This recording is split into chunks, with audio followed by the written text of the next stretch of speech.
ધાનપુર તાલુકાના સીમામોઈ ગામના મહિલા સરપંચના પતિ દ્વારા પત્રકારને ધમકી આપવામાં આવી। દાહોદ જિલ્લાના ધાનપુર તાલુકાના સીમામોઈ ગામના મહિલા સરપંચ શારદાબેનના પતિ પર્વતભાઈ રાઠોડ દ્વારા એક પત્રકાર ન્યૂઝ કવરેજ કરવા માટે સીમામોઈ ગામમાં ગયો હતો।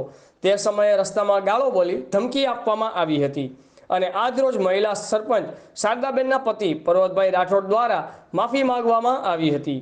આવ્યા હતા તમે મારથી કહેવાય ગયું સાહેબ જાણ્યા વગર। એટલે કોણ આવ્યા હતા?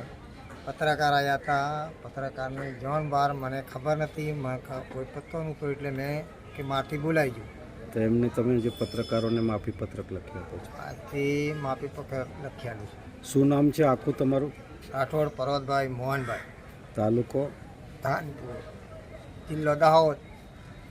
હવે આજ પછી ભૂલ કરશો તમે પત્રકાર સાથે? પછી ભૂલ નહીં કરી, માફી માંગો છો? માફી માંગુ છું।